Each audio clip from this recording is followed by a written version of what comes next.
विषया छाड़िया छेरा से मारिया मुखे बोलो हरि हरि।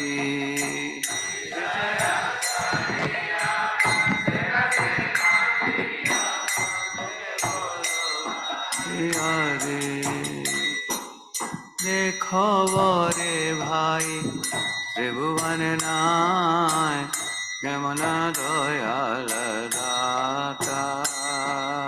देखो रे भाई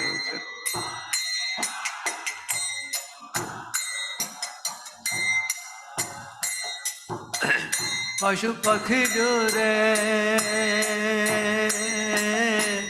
पाषाण विधरे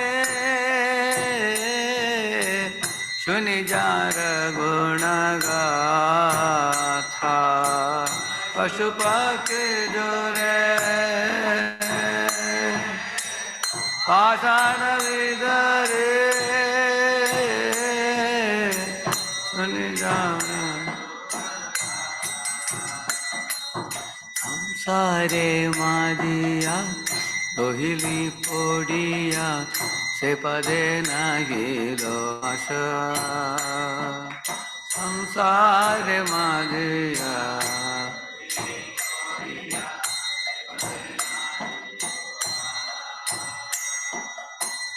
अपना करामा गुंजाय सामना कहे लोचन दास। गुंजाय सामना कहे पारमा करुणा अगुदुय जाना निताय गौरचंद्र। पाराम करुणा निताय गौरचंद्र निताय गौरचंद्र।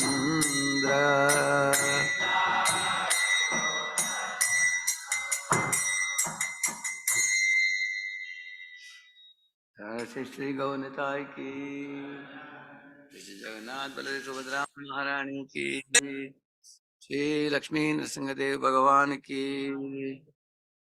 श्रील प्रभुपाद की, समावेत भक्त वृंद की, कलियुग पावन हरिनाम संकीर्तन की।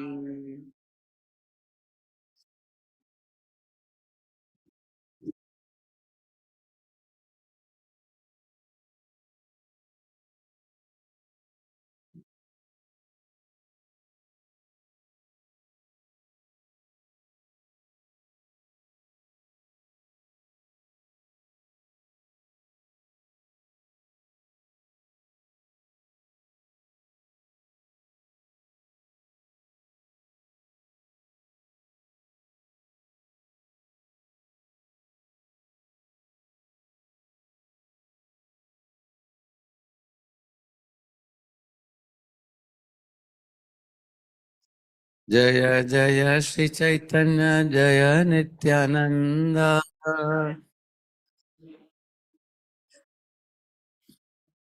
जय द्वैत चंद्र जय गौर भक्त वृंद। जय द्वैत चंद्र जय जय श्री चैतन्य जय नित्यानंद।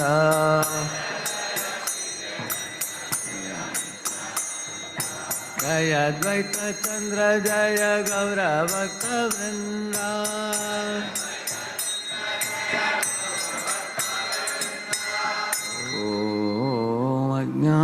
ज्ञानतिमिरन्धस्य ज्ञानाञ्जनशलाकया चक्षुरुन्मीलितं येन तस्मै श्रीगुरवे नमः। श्रीचैतन्यमनोभीष्टं स्थापितं येन भूतले स्वयं रूपः कदा मह्यं ददाति स्वपदान्तिकम्।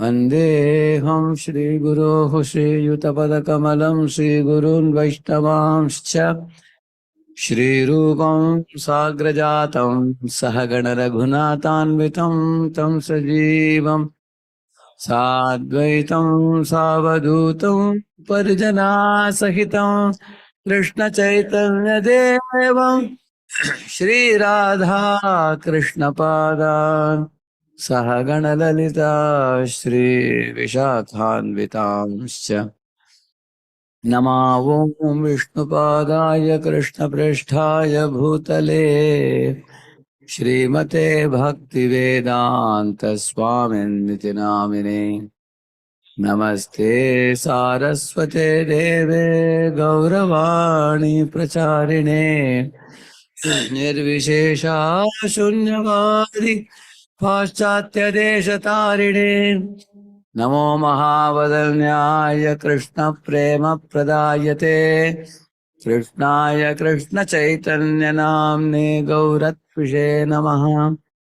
आजानुलम्बितभुजो कनकावधातौ सङ्कीर्तनैकपितरौ कमलायताक्षौ विश्वम्भरौ द्विजवरौ युगधर्मपालौ वन्दे जगत्प्रियकरौ करुणावतारौ वन्दे श्रीकृष्णचैतन्यनित्यानन्दसहोदितौ गौडोदये पुष्पवन्तौ चित्रौ शम्दौ तमोनुदौ हे कृष्ण करुणा सिंधो दीनबंधो जगत्पते गोपेश गोपिका कांत राधा कांत नमोस्तुते तप्त कांचन गौरांगी राधे वृंदावनेश्वरी वृषभानुसुते देवी प्रणमामि हरिप्रिये वाञ्छाकल्पतरुभ्यश्च कृपा सिन्धुभ्य एव च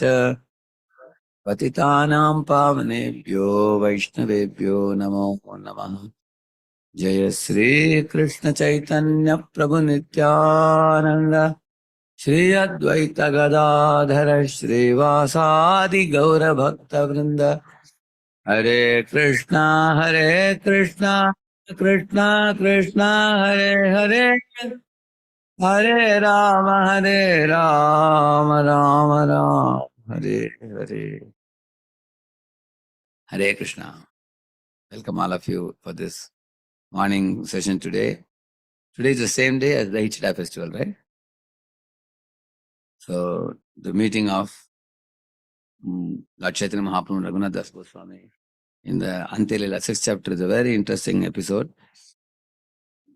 Little bit I will speak the background to it, after which we will get into this chapter.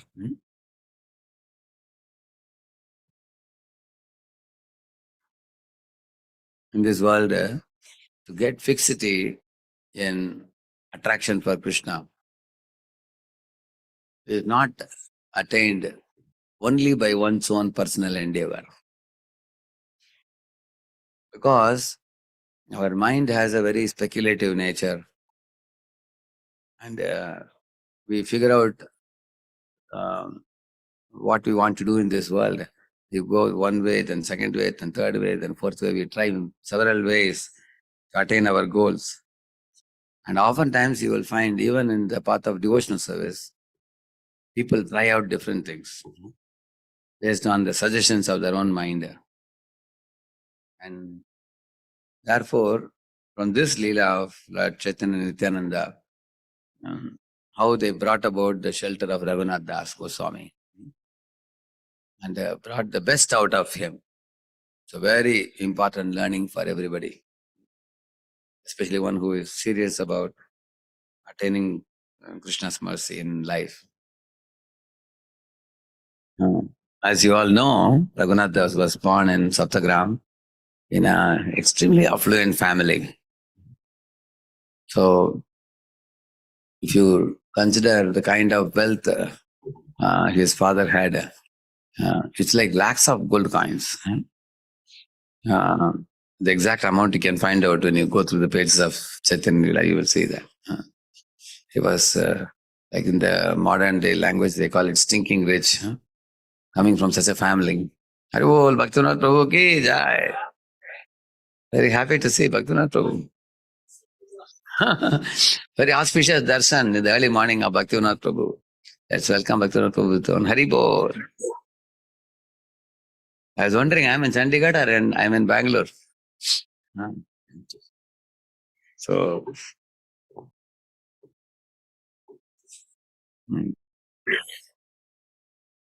when Raghunath Das was a very small child, in his house, in his palace, we can say, there were two personalities involved in taking care of the deities, Balram Acharya and Yadunandan Acharya. Balram Acharya senior. So the Balram Acharya used to pick up the small boy, small kid, and take him to the cave where Haridas Thakur would be chanting the holy name, 3 lakh names.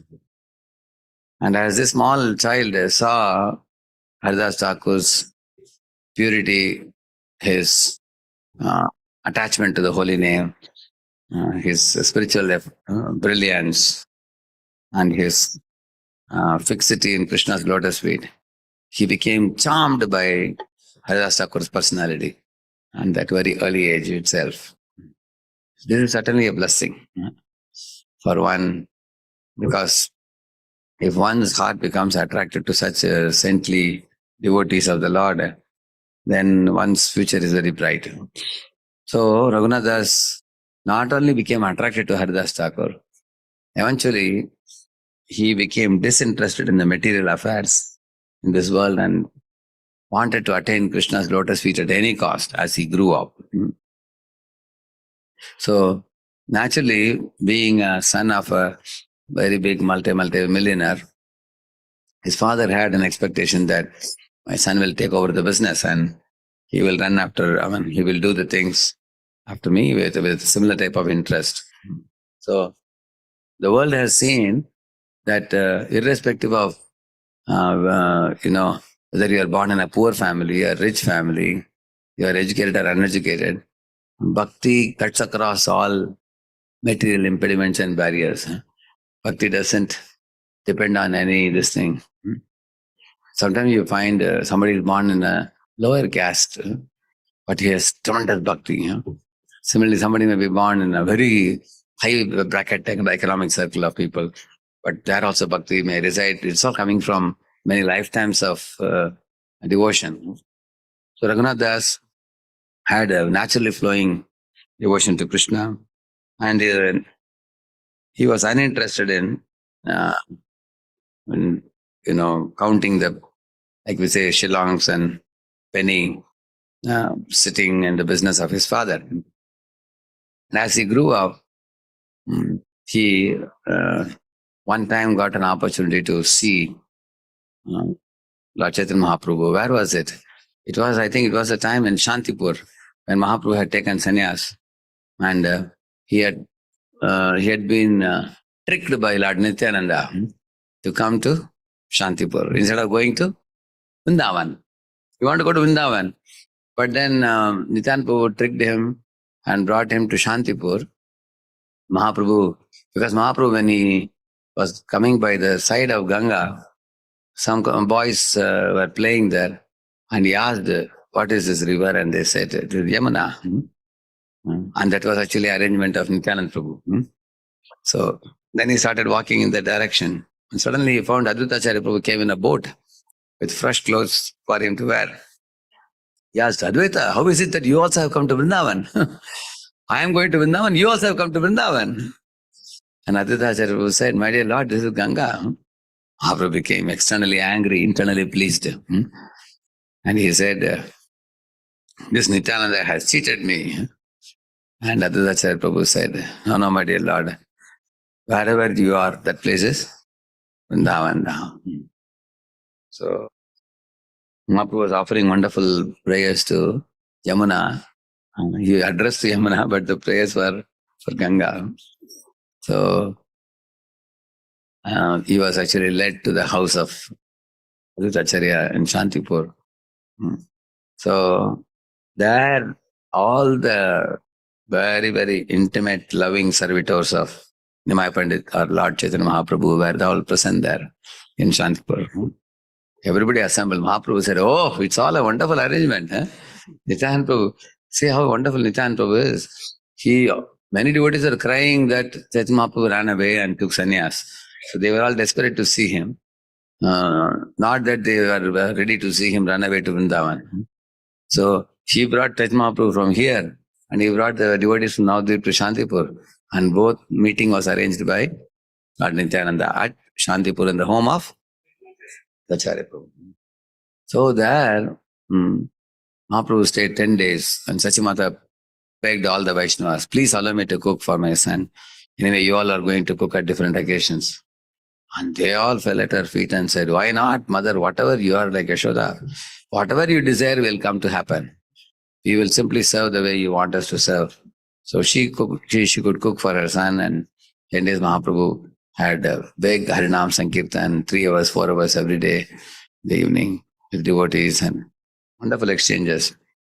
And Raghunath Das actually was a witness to some of those days. So you will see that Raghunath Das's father allowed him to sometimes go with the servants and watchmen and brahmanas traveling with him, and then meet Mahaprabhu briefly for some 1 or 2 days and then come back. He didn't want to stop him totally because he thought if I stop him totally, it will lead to problems at home. So he would allow him to go and come like that. In few occasions, it happened like that. One day, when Raghunath Das met Lord Chaitanya Mahaprabhu and said, I am absolutely uninterested in family or performing business of my father. My heart is only for Krishna. Please accept me in your shelter and let me be with you and let me not go back. Mahaprabhu was very wise. He knew that his father is a very influential man and he's not going to allow so easily. And also he has sent many, many soldiers, watchmen, and many, many guards with him. So Mahaprabhu said, that is an interesting verse where Mahaprabhu says that if you are trying to escape the clutches of the material existence on your own and you are feeling yourself stuck, you are not able to come out, maybe some homework you have to do, after which you will be freed from that kind of entanglement. So Mahaprabhu told him, don't be a Markata Vairagi, he told him. Markata Vairagi actually means, Markata means monkey. So what is the meaning of that? The monkey doesn't wear any dress. It lives in the jungle and looks like a renunciate. But in the jungle, it's, all the time hanging around with a dozen female monkeys. So which means one may artificially be renounced externally, but one has not given up one's contemplation on the opposite sex or contemplation on material enjoyment. So that type of, like Krishna says, karma indriyani samyam yaste manasasmaran indriyarthan vimudhatma mityachara savachate, he says. So Mahaprabhu was telling that in this world, it's very easy to don oneself with the saffron dress, giving up the things of the world externally. But one shouldn't do it artificially unless one has developed the internal renunciation. So, and that internal renunciation doesn't come very quick. It requires absorption in spiritual platform. So when one becomes spiritually absorbed, then one becomes materially oblivious to the things around. It hardly makes any difference whether one is a man or a woman or a car or a bungalow or money or anything. Everything goes far away. Like in computer, you say, bring to front, send to back. You know that, no? You all have done that? So when you become spiritually absorbed, Goloka comes to front. Bhuloka goes to back. Like this. So then that is called spiritual absorption. You just don't see it. Or it is of no consequence to you. It may exist all around you, makes no difference to you. Yeah. For example, Say some of you were eating meat before, for example. After you came to Krishna consciousness, you gave it up. Now, even if you go in the marketplace to buy, some flowers for puja, you may go through a lane where there may be meat shops. Does it make any difference to you? You just don't care about it. You just go and buy your flowers and come, isn't it? It exists, but its existence has no meaning for you. Similarly, one has to cultivate that internal renunciation. And the internal renunciation is not negating the negative. Negating the negative is very superficial type of renunciation, what the impersonalists do. It is absorbing in the positive, absorbing in Krishna and Krishna's pastimes, Harinam and Harikatha, absorption.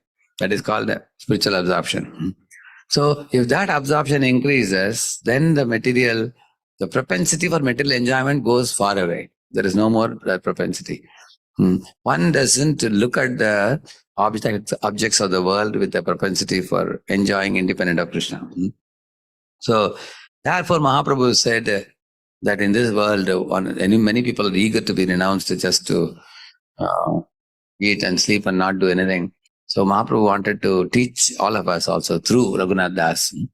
He said, Antare Nishtha, Bahare Vyavahar, He said, manage your business externally, meditate on Krishna internally, he said.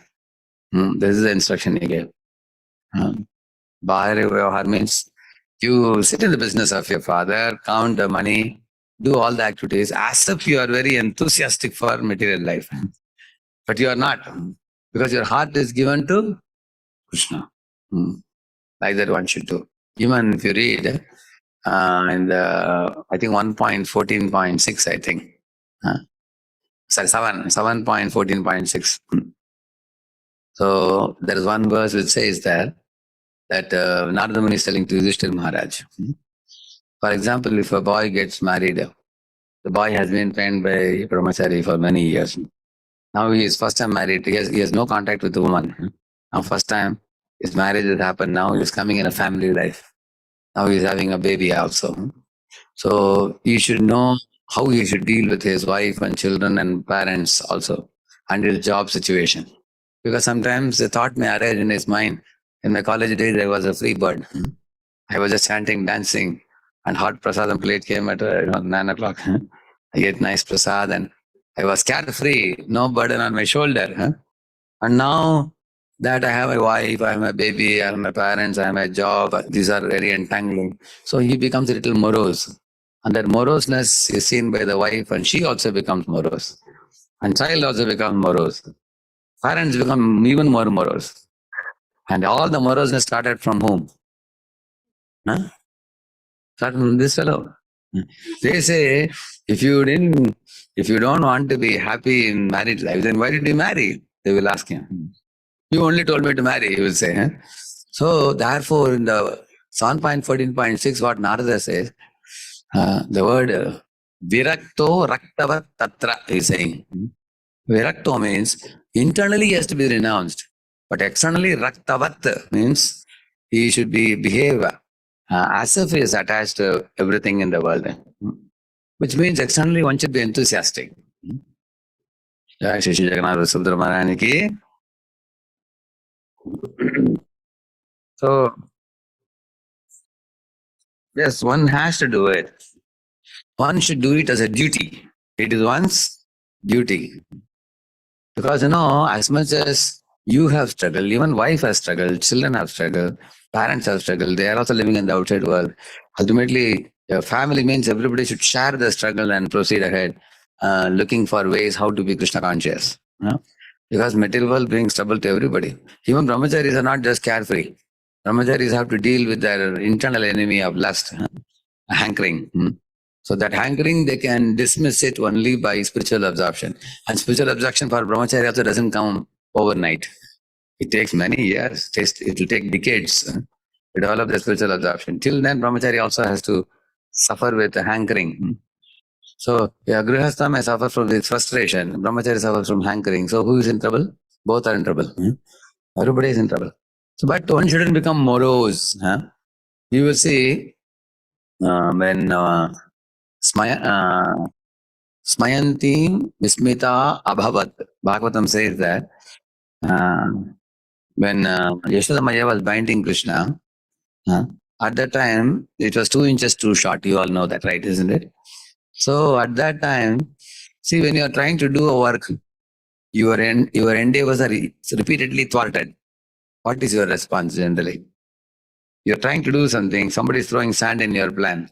What is our first response? One is give up the plan and become depressed, or get discouraged, or huh? Change the plan. Yeah, but you tried many plans, nothing is working. What will happen? Huh? Frustration. The result of frustration is anger. Correct. Huh. In mode of passion, you become angry. In mode of ignorance, you become depressed. But Yashoda did neither of the two. She was not frustrated. She was not angry. She was not depressed. It is said, Mayanti Vismita Abhavan. She was Vismita, means what? She was surprised. And she was Mayantim, she was smiling. Two things are said. She was smiling and she was astonished by the child's behavior. And all the Gopinam Susmayantinam Smayantim Vismita Abhavat. This is the line in the Bhagavatam. Gopinam Susmayantim. Gopis were smiling and saying, hey Yashoda, see, your boy today, he is not supposed to be bound with things. It's not written in his fate that is going to be bound by you. Better you go in the kitchen and do some useful work. Don't waste your time here. Like that the gopis said. So they were smiling, but when you see, if they are looking at her and smiling, will you not become upset? Because I am trying to bind, I am not able to do, you are laughing at me. She didn't become angry on them. She didn't become angry on the rope. She didn't become angry on Krishna. She didn't become angry with herself also. She was just smiling and trying to continue the effort. This is the way devotees should progress in Krishna consciousness and in one's family life also. One should do one's duties. When challenges come your way, just keep smiling and continuing your Krishna consciousness, knowing well that the material world will always have, like the ocean sometimes has rough seas, sometimes smooth seas. It's not always smooth. Life is not always a bed of roses. You just stay. But the glory of a devotee is what? Whether you are in trouble or whether you are not in trouble, your Krishna consciousness is going on. That track should never stop. That should continuously keep going. And material life, try to tackle it with the best of your intelligence.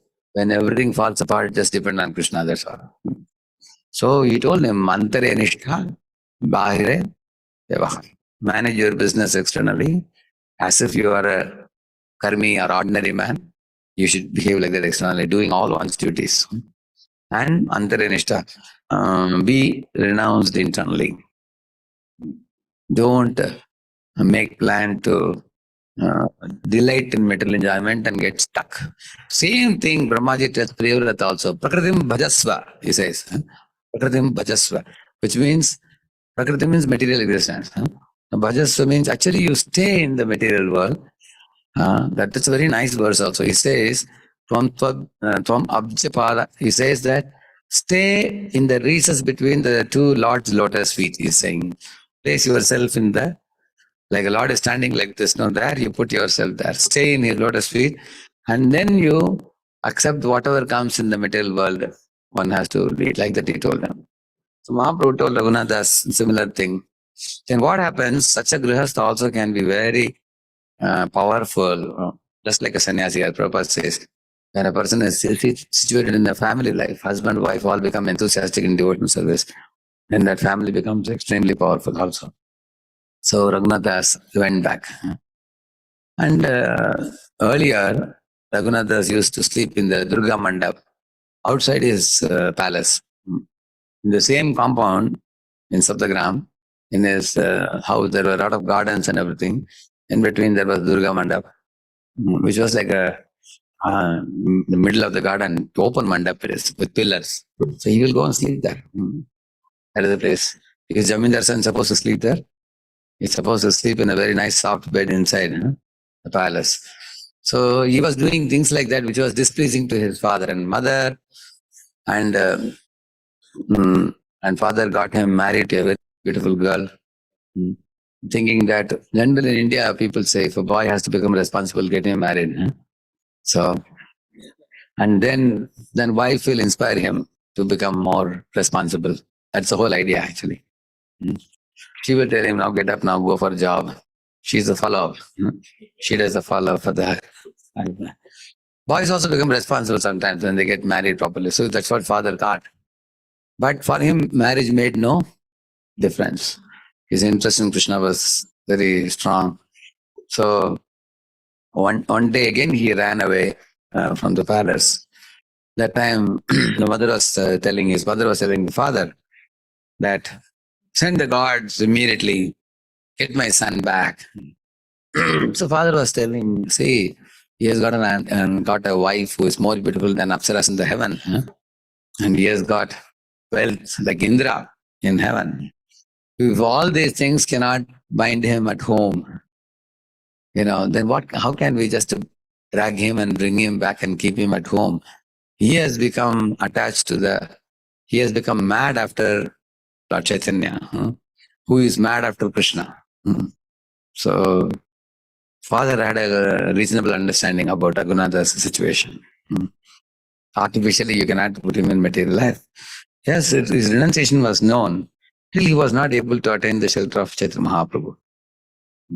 One day it so happened, Raghunath Das, so Lord Chaitanya had told him, when the right time comes, at that time Krishna will give you an idea in your mind how you can, come, how you can get Krishna's shelter. That idea will come. Till then you have to be patient, he said.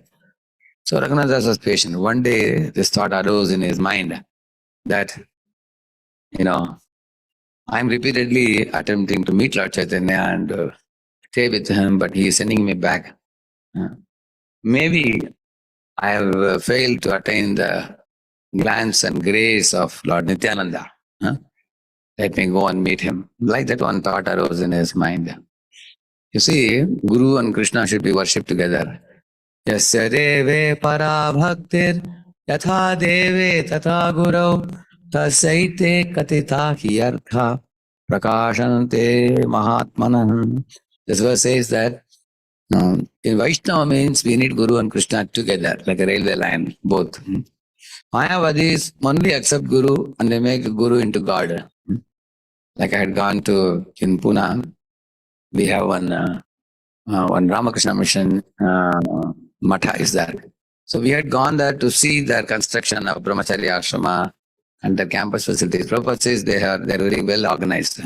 Can learn from them. So I had gone there to see how they made the facilities for the sadhus to stay and what all they have in their campus. So I went to see. So in the temple hall, they have a very big, canopy type of thing the Gopuram. So when I was going there, one fellow said, you want to take darshan of Thakur? You have to go inside. So when I went in, the Thakur means they mean him only, Ramakrishna only. They call him as Thakur. There is no other deity there. Like we have Prabhupada deity here. And you have Jagannath deity there. We worship Guru and Krishna together. That is correct Vaishnava worship. Whereas in that temple, only Guru is there. There is no Krishna there. Yeah. So Mayavadi impersonalists, they make Guru into God. Like that, they worship him like God. So this is not the only organization. There are many people, they make Guru into God, and like sometimes they keep the Guru very prominently and God is in the side somewhere in a small way. So and then because of that, what happens? People assume that the Guru has become God. They think like that. You say Guru Brahma, Guru Vishnu, Guru Deva Maheshwara, Guru Sakshat Parabrahma Tasmai Shri Guru Namah. He's actually talking the equality of Guru, like we say, oneness of Jiva and God is not in quantity, it is in quality. Haritvata, Sakshat Haritvena means, Haritva means quality in one and quality. Just like you can say iron rod put in fire is fiery, but iron rod is not fire. It is fiery because it is put in fire. It is not red hot coal or fire or something like that. So, on the other hand, Sahajiyas, they say, what is the need of Guru? We don't want anything between me and Krishna. I am loving Krishna and Krishna speaks to me. Krishna came in my dream. Krishna played his flute.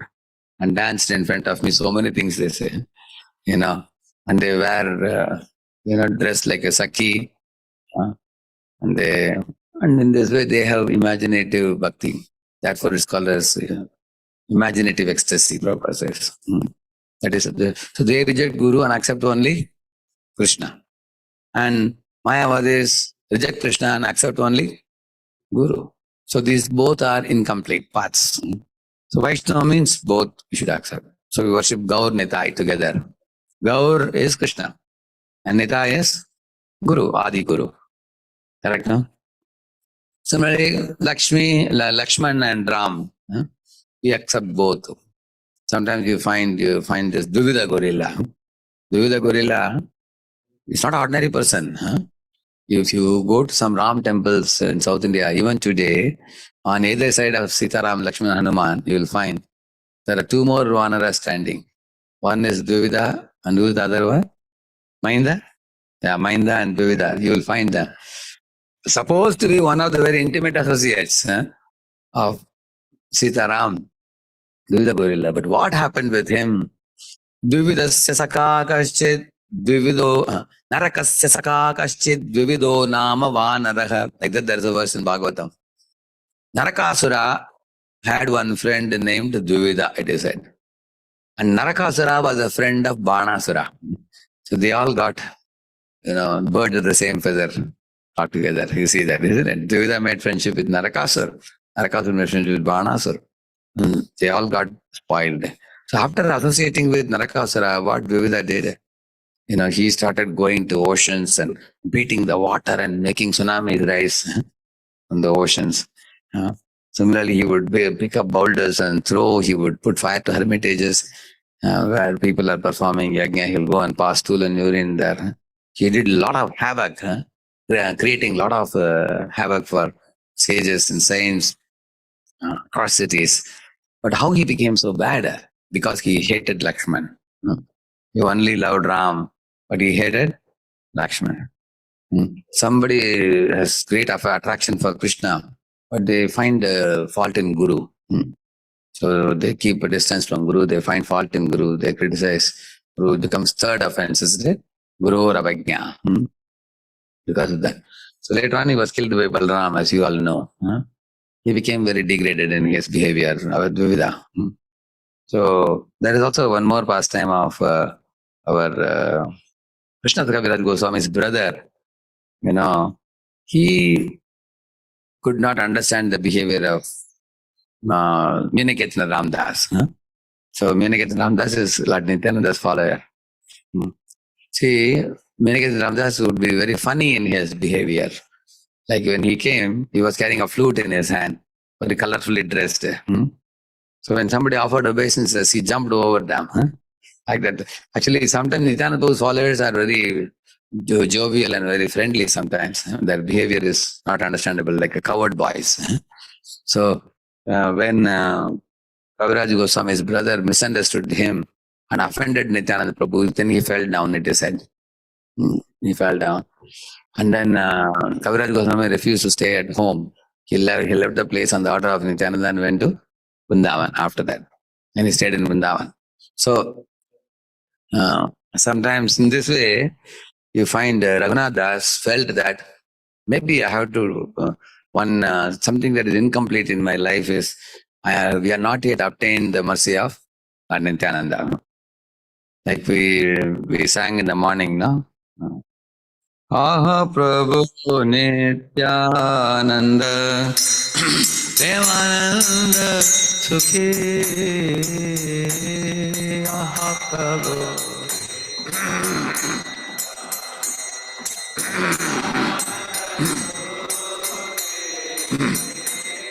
Kripavala Kana Karo Ave Bado Yoke.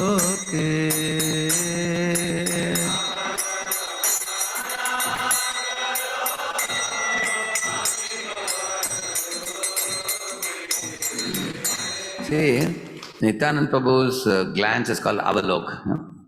Ahaprabhu Nityananda Premananda Sukhi. You are always Sukhi and I am always Dukhi. Tumi bada Sukhi, ami bada Dukhi. But how a Dukhi can become Sukhi is saying, Kripa avalatana karo is saying, please glance upon me. Because anywhere Nityananda's glance would fall on somebody, that person is, finished with all his sufferings and problems in material existence, and he immediately gets awakened and erupts in Krishna Prema. Just like Jagai Madai. Nityananda's glance fell on Jagai Madai, and immediately Jagai Madai's life transformed. Isn't it?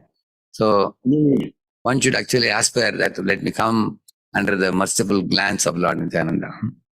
Like Krishna's merciful glance woke up the dead covered boys after the Kaliya's poison had mixed in Yamuna. They had drunk it.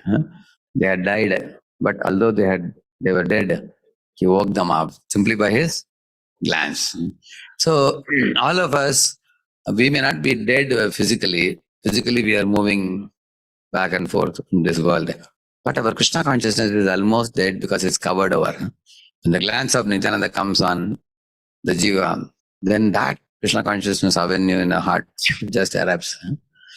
And also, it is said, Harakave nitai chande karada hoye re Harakave karada hoye re Sankara vasana mora kave tuchha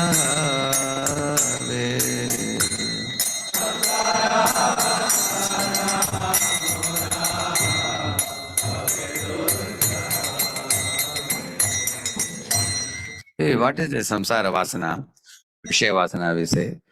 It is a strong, deep-rooted material attachment for the commodities of this world or for the opposite sex, with the desire to exploit and enjoy. Man is good, Prabhupada says, man is good, woman is good, but they become attached to one another, they are bad, he says. Their attachment is very bad. So woman cannot be condemned, but the man's attachment to woman should be condemned, Prabhupada says. So when we talk about woman, it is not exactly only the Mataji woman. What Prabhupada says, woman is woman for a man, and man is woman for a woman. Like that he says. If a woman looks at a man as a money-producing machine, or a man is looking at a woman as an enjoyable machine, the seventh canto Bhagavatam, that's a very nice explanation. Both are enemy for one another if both are looking at one another as an object of enjoyment. Like that. Rather, one should see the other one as a spiritual partner. That's right vision. So, that is Vishaya Vasana, we say. Looking at the world around with a bhoga drishti, with a desire to enjoy, separate from Krishna. So that mentality is very, very deep-rooted. It doesn't go away very easily. For lifetimes, it just continues in our minds. It's arising from avidya. Avidya is the first covering over the soul, isn't it? Avidya, asmita, raga, dvesha, vinodvesh, 5 coverings. The avidya is actually this, what I am telling just now. Asmita means, I am engineer osmi, I am doctor osmi, I am purushosmi, I am striyosmi. So asmita means to assume that I am some identity other than the jiva, servant of Krishna, correct now? So in this way, then attachment, aversions, all those things come and material absorption comes. So this, if you want to hit the root of the problem, he says, Arakabe nitai chande karuna hoive. If Guru's mercy will come upon me, and then samsara vasana mora kabe tuchhave. It will become insignificant, worldly attractions. Example, Dhruva Maharaj. Dhruva Maharaj had an ambition greater than Dhritarashtra also. Dhritarashtra's ambition was only earthly kingdom. But Dhruva Maharaj's ambition was a kingdom better than Brahma also. How big greed you can say. Dhruva's greed was much bigger than Dhritarashtra's greed. You will see that. But you will see that Dhritarashtra could not purify that greed because his absorption was Krishna Dvit Duryodhana. Krishna Dvit means hater of Krishna, who is Duryodhana. That Duryodhana was Dhritarashtra's absorption. So he also became a hater of Pandavas, and that hatred destroyed him and the whole dynasty. Whereas Dhruva Maharaj initially had a hatred for stepmother, but that became substituted by Vishnu absorption. It's like, imagine you have a big barrel filled with hay, yellow hay, it's filled with that. You just put one matchstick, lit it up and throw it inside. What will happen? You just burn everything down. Similarly, he put Vishnu in his heart and all the material got burned down. Dharmadhru Maharaj says, Kacham Vichinman Apaditya Ratnam Swamin Kritartho Asmi Varam Neyachin. So, in this way, the Vishaya Vasana attraction got nullified in the heart of Dhruva by whose mercy? Narada's mercy. Narada Muni's mercy. You can see that. So, in this way, by the Guru's mercy, by Guru's glance, what is the meaning of Guru's glance on us?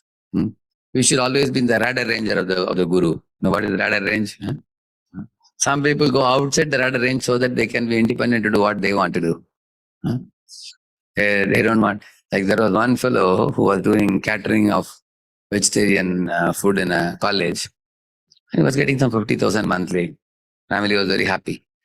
Later on, the college gave him non-veg catering. Now he was getting 2 lakh per month. Big money. Parents they couldn't control their joy.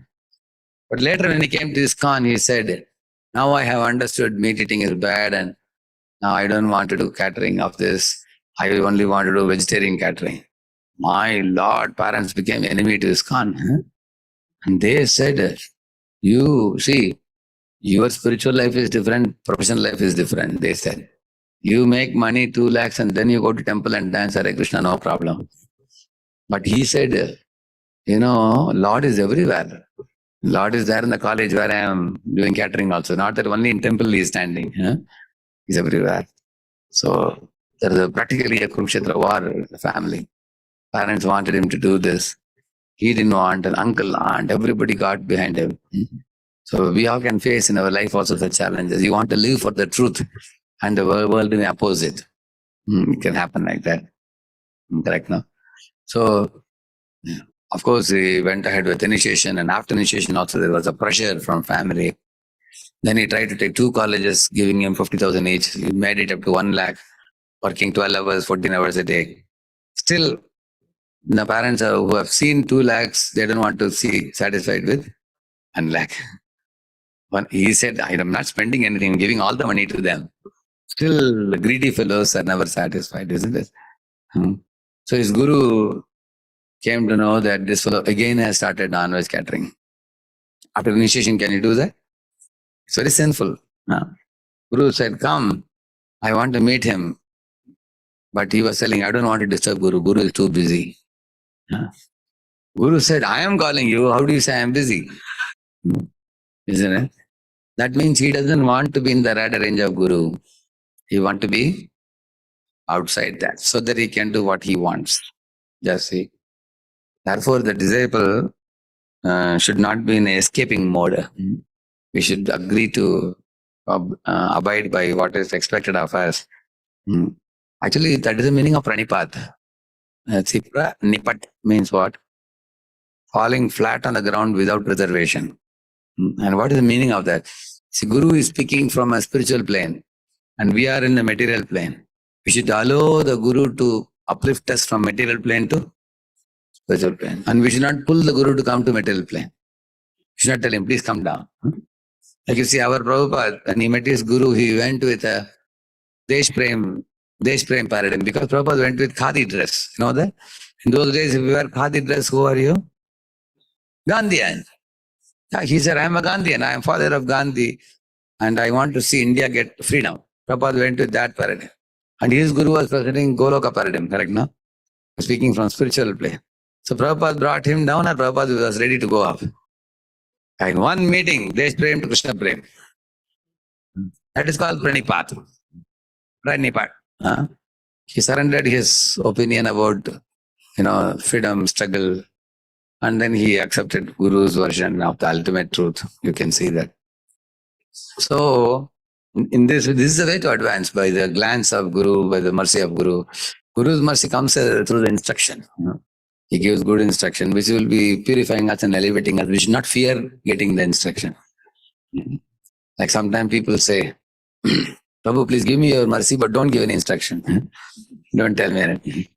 Just give me blessings that I'll get a good job, get good money, and everything will be good. But don't ask me to chant, don't ask me to read, don't ask me to come for program regularly. So they want to take material advantage of a spiritual guru. Like sometimes people come to me and say, Swamiji, I heard you are in Pune for 30 years. You are in such a reputed, very senior position. Now, today I want to come and meet you. On the daytime they come and say, can you recommend my son into the engineering college? I said, go and meet the director. I can meet director, they're asking for 20 lakhs. But if you give one phone call, I heard that the director is also your devotee only. So if you recommend my son, I can get a free seat. That means he is taking material advantage of a spiritual guru, correct, no? He's not taking spiritual advantage of me. So these people don't want to be in the glance and grace of Guru. They want to manipulate Guru or use Guru for their own goals. So you will find Raghunath Das had gone to Chaitanya Mahaprabhu as Krishna himself. But in his heart, this good intelligence arose that I need Guru's glance and grace by which I think I will attain Lord Chaitanya's shelter. With that idea, he went to Panihati one day. When Lord Nityananda was sitting in the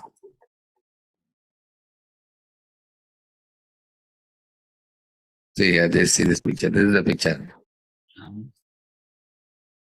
Lord Nityananda was sitting under a very broad, a very big banyan tree. Even today, the tree is there.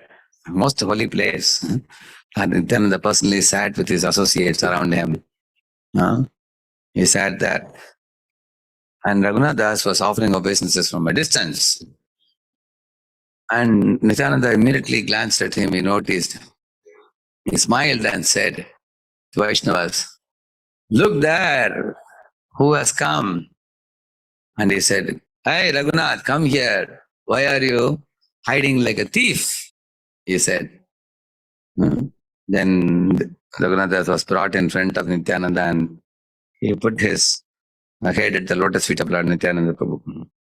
So Raghunath Das was actually naturally very shy in front of the big body of Vaishnavas. He thought I should not go and put myself near Nityananda. I will be at a distance and offer obeisances. But Mahaprabhu called him. And then Mahaprabhu said, because you are like a thief, hidingly offering obeisances, I am going to give you a punishment. He said. And what is that punishment? You have to feed all the Vaishnavas chida and dahi. That's the punishment they give. So it's very amazing it is. In Vaishnava line, even the so-called punishments are very enjoyable punishments. Yeah. So, like there was one devotee in those days in Pune. So, because he was serving chapatis to devotees. So while serving, he had to send chapatis for the camp, youth camp. He had to send.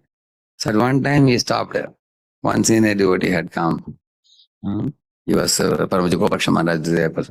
So this fellow said no to him. He said, Prabhuji, we are going to send the chapatis to camp. You first take rice dal and chapati will come to you after half an hour, he said. And that fellow said, I first take chapati. Then only I take rice dal. I need chapati first. He said, no, not possible. Now we have to send to camp.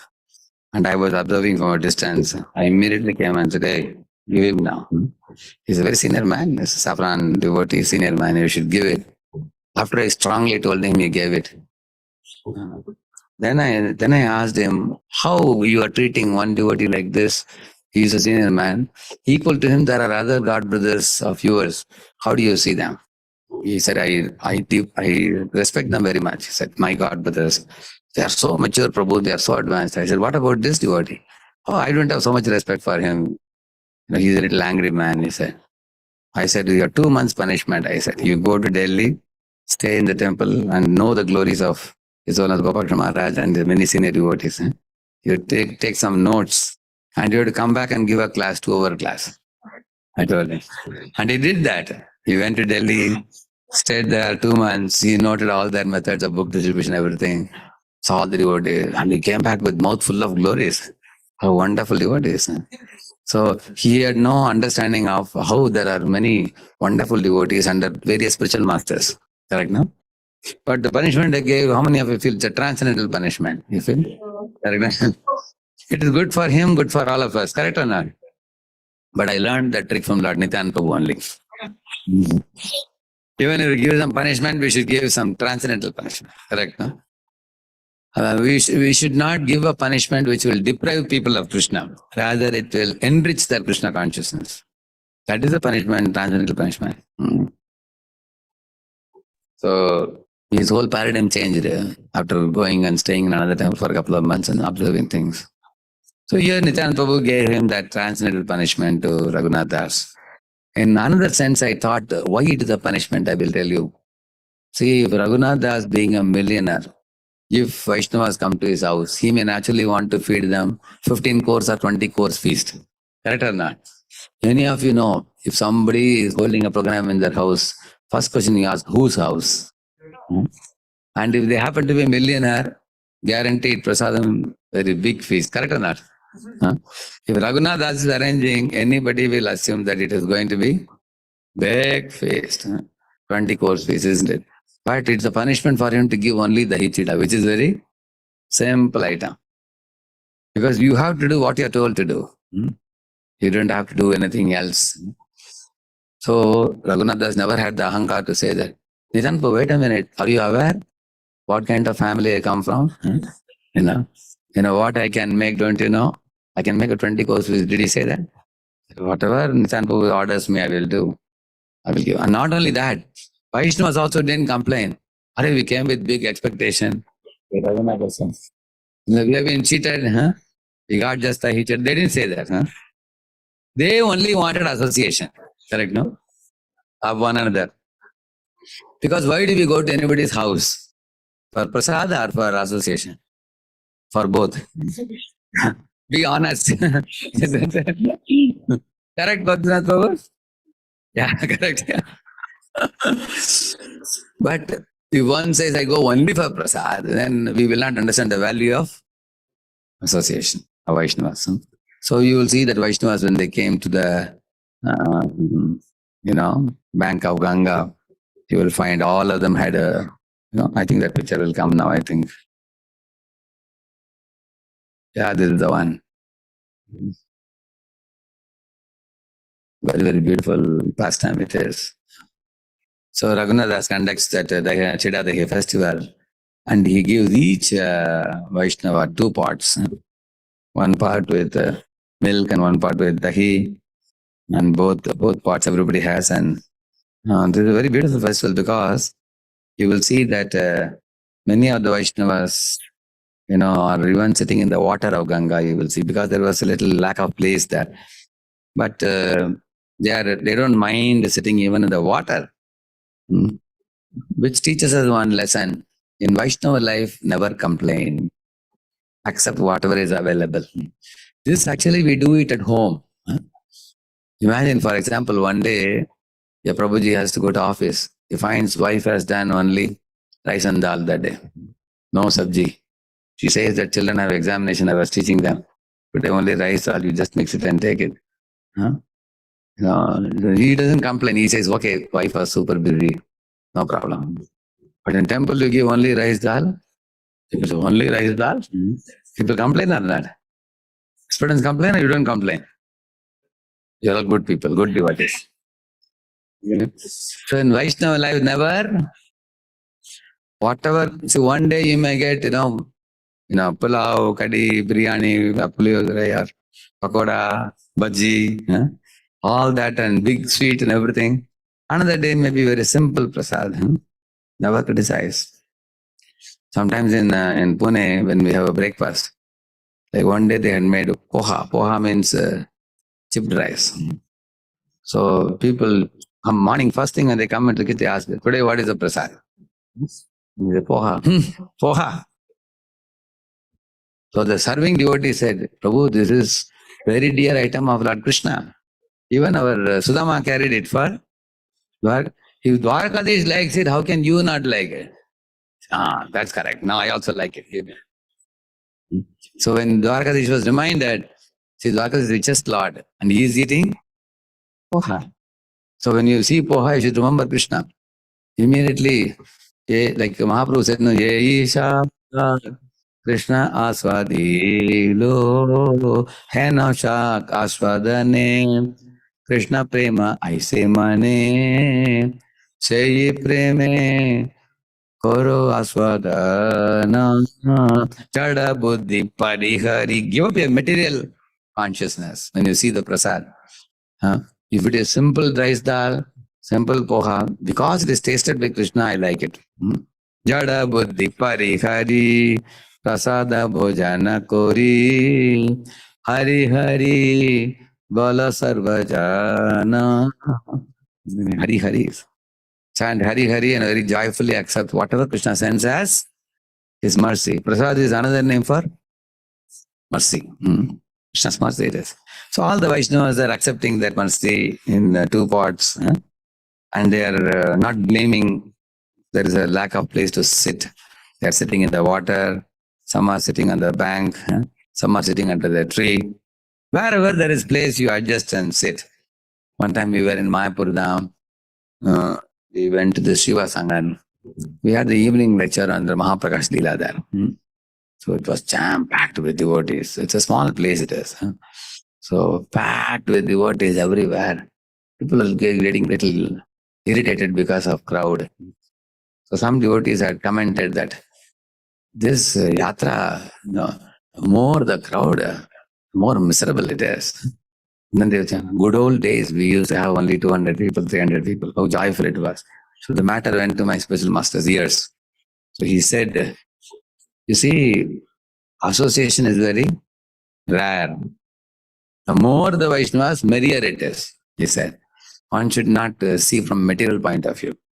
Material point of view, there may be some inconvenience in sitting place, congestion, in the lecture hall or prasadam hall, things may be delayed. But he said you should be very joyful with more and more number of devotees. One should not consider it a menace, or one should not consider it miserable. So here also you find all the devotees are happy with each other, chanting the holy names. And you see, the most important thing in bhakti path is what? The path of bhakti yoga is done conjointly by devotees coming together. Like Prachetas came together and performed devotional service. There is a verse by Lord Vishnu. What is the verse? Vanamrinidvam bhadrambo yuyam me nrupanandanaha sauhardena pratak dharmas tushtoham sauhrdena vaha. He is telling that, my dear Prachetas, I am very pleased with your friendliness with one another. You all are coming together and practicing bhakti. That's very heart-touching to me, like that Lord Vishnu says. So, when I read that pastime, I was taken by surprise for one reason. Because the section of Bhagavatam says, Prachetas went underwater for 10,000 years. And they performed austerities underwater together. And then Lord Vishnu appeared in the Ashtabhuja Rupam, eight-armed form, and gave them darshan on the back of Garuda. And when Prachetas bowed down to him and got up, Vishnu didn't speak one word about their austerity under the water. He spoke directly only one thing. I'm very pleased with your friendliness with each other. And you have jointly practiced devotional service. That is very pleasing to my heart, Lord Vishnu said. What is the meaning of that? That means practicing bhakti together and the friendship with other devotees is more difficult than 10,000 years underwater. Isn't it? Think about that. Because underwater austerity, we cannot do even for 3 minutes also. But you can see that being with devotees, Lord Vishnu is appreciating more. So you will see, I had once asked my spiritual master, how we develop relationship with devotees. He said, very simple, he said. You chant together in the morning. He said, take prasadam together. Hear Srimad Bhagavatam together. Go for book distribution outside together. And discuss Bhagavatam sitting in a circle with each other, just like Lord Chaitanya, Nanda, they would go to Tota Gopinath and hear from Gadadhar Pandit speaking on Bhagavatam. Mahaprabhu would take almost 10, 12 associates. Regularly, they would go and hear Bhagavatam there. So this is how the relationships build. Parasparanukathanam pavanam bhagavat yashaha mito ratir mitastushtis nivrittir mita atmanaha. Three things are produced when people come together and do parasparanukathanam. Bhagavad Gita come together and discuss three things. He says, mito rati, attraction for the Vaishnavas will increase between one another. Mita tushti, they get deep spiritual satisfaction. Material hankering will be finished. And nivrittir means one gives up the propensity for sense gratification, one develops virakti, and one becomes free from the material miseries. But because of that, he says. So, and you see Krishna Sudama, they are going for serving together in the forest by fetching the firewood. And they became thick friends by that. When you serve together, chant together, dance together, study Bhagavatam together. Similarly, Vaishnavas are coming together here. Collectively performed devotional service is very pleasing to the Lord. It's called Sankirtan. Jiva Goswami defines Bahubir Militva Kirtan is Sankirtan. Many people, many Vaishnavas come together and they dance together, sing together. I remember first time I went for Yatra to Sridham Mayapur in 1993. So in the morning, the Mangalarti time, I was saying in the Tulasi Arati time, the devotees, after going around Tulasi, then they form a circle in the front and they dance. How many of you have seen that? Correct? And Mridanga player dances also, along with the Mridanga, he dances. Moves around and dance. And there is one devotee playing this gong, dang, dang, dang, he plays. So that devotee, even now, 25 years later, still I see him playing. Playing, the same devotee, playing, and they would dance very beautifully. And collectively, when they danced, coming towards the center and going away from the center, dancing together, and Kirtan, that had an impact on my consciousness, because I was very young in Krishna consciousness. 1991, I was introduced. 93 was my first yatra. So when devotees collectively perform Sankirtan together, that has a great impact on the people. And another observation I made, if a singer is having the mic, the Mridangam player, the Kartal player, the Vamper player, they should be they should be flanked around him. Because they should actually assist his kirtan when one is singing. But sometimes you find I am singing here, the Mridangam player is way behind in the temple, and the gong player is in another corner. And then you want fast, but you don't know whom to tell. That is not Sankirtan. He is in his world, he is in his world, everybody is in their own world. Sankirtan means we should be together. Similarly, you will see when Prabhupada videos, if you see, the singing person is here and everybody jumps along with them together. They're all together like that. So Sankirtan, Chaitanya Mahaprabhu, Odisha, you can see Chaitanya Mahaprabhu going to the Alal Nath. You can see Mahaprabhu dancing. You see the picture, you will see that. I'll just show you that. Get an idea.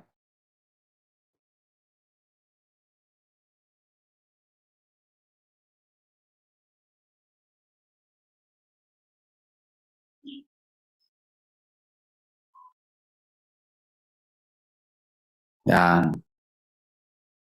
See this. All Vaishnavas, everybody is standing and dancing in the center and everybody is together. You see that? See here? How everybody is together, especially the players. How are they standing? You see their posture, isn't it? Sankirtan is like that. Alalnath, Mahaprabhu. See here also. This is where Kirtan is supposed to be. Not that we are separated. See here. All the Vaishnavas are like that.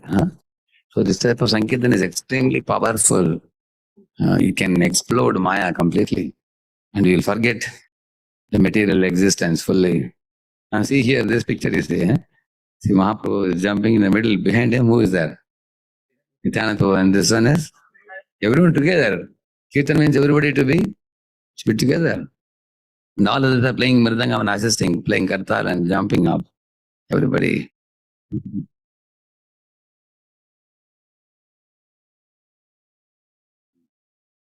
Here, Mahaprabhu is giving some instruction. Look at everybody. Everybody is centered around Mahaprabhu, everybody. Nobody seems to be spaced out, see? You see anybody spaced out here? Yeah. So, in this way, all the Vaishnavas are together. This is the Hijra festival. So, one miracle happened in this. When Sankirtan was going on, Lord Nityananda evoked the presence of Lord Chaitanya. Although Chaitanya was not personally present there, he evoked this presence. How do you know? There is one flower called Damanaka flower. And that in that particular area, there was no Damanaka flower. But everybody profoundly felt the fragrance of Damanaka flower. Just like you all know jasmine flower, correct? No? Jasmine flower fragrance, or Jandu flower fragrance, correct? So similarly, Damanaka flower fragrance is very pronounced. What is it? The champa flower, the yellow one. Champakya, very fragrant, right? The yellow one. Similarly, the Damanaka also is very prominent fragrance. And everybody felt that because Mahaprabhu was wearing that garland, Damanaka flower garland, and he appeared there. Only a few Vaishnavas were given their vision to see Mahaprabhu was arrived there. Nityananda Prabhu took one morsel of the Hichida from one pot and fed to Mahaprabhu. Mahaprabhu took and fed to Nityananda Prabhu. And that amazing sight was seen by many special Vaishnavas. They saw that. And so 5 installments of mercy Nityananda Prabhu gave. I'll tell you which are the 5 installments. The first installment of mercy of Nityananda came on Raghunath Das when he met him in Banihatti under that tree. When Raghunath Das put his head at the feet of Nityananda, Nityananda Prabhu touched his head and gave the dust of his lotus feet, his glance and the dust of his feet. So that's the first installment of mercy. And the second installment of mercy came when he awarded him a transcendental punishment. What is that? To give Aichita to Vaishnavas, isn't it? The second thing. The third installment of mercy came when Nityananda Prabhu reserved some Mahaprasad of Lord Chaitanya for the 2 pots were there. They were actually Mahaprasad of both Gaur Nitai, both of them. And that was taken and kept by Raghava Pandit and later on given to Raghunath Das. That is the third installment of mercy. You see that. And then the fourth installment is Lord Nityananda loudly proclaimed to everybody, all of you Vaishnavas, look at this Raghunath Das. He's born in a multi-millionaires family. But he has a great desire to dedicate his life to Lord Chaitanya Mahaprabhu. So it is only possible to cut the metal bondage and totally, wholeheartedly devote oneself to Lord Chaitanya only by the mercy of all Vaishnavas. So therefore, I request all of you to bless Raghunath Das Goswami. And all the Vaishnavas said, Hari Bol! So in this way, all the Vaishnavas' blessings came upon Raghunath Das. The fourth installment. And the fifth installment is, Lord Nityananda said, Raghunath Das, now you will go to Lord Chaitanya Mahaprabhu in Puri and he will accept you and keep you with him, and he will put you under the custody of Swarup Damodar and you will be called as Swarup Raghu from that day onwards. And you will stay in the custody of Chaitanya Mahaprabhu and you will make tremendous spiritual progress. And you will get his intimate association of Chaitanya and his associates like Swarup Damodar and others also. And later on you will go on to become a very great devotee of Krishna. Like that Nityananda Prabhu prophesied what is later on going to manifest in advance itself. So that kind of Nityananda Prabhu gave blessings to him. So abundantly. See, when Guru feels his heart melt some disciple, like for example, Madhavendra Puri was very touched by our Ishwar Puri's service. He said, my dear child, may your heart become filled with Krishna Prema. That's all. After that, Ishwar Puri went on to become a pure devotee. So much so that even Lord Chaitanya took initiation from him. So he became blessed. Then in the same manner, one should aspire for such a blessing from Guru. But how do we get that blessing? Like you see, His Holiness Jayapataka Goswami Maharaj in Mayapur, in the very early days when there were only grasses in the Mayapur Dham, he was just 19 or 20 years old. And Prabhupada showed that entire field and said, this is going to be the world headquarters. When you look around, you don't see anything there. isn't it? And then he asked Prabhupada, it's headquarters, there is nothing here. He said, yes, you have to make everything manifest. Huh? Yeah, so he gave him that project. Huh? So he very faithfully dedicated himself since that young age up to the current times. You can see that such loyalty and such faithfulness and one-pointedness. Huh? So, see, the spiritual master always puts us in a very fortunate position. We have to stick on and remain loyal till our last breath. And we do something good and go in this world by taking our burden from my shoulder. And today, I recently went to Mayapur. I saw the TOVP fully once through. I went around.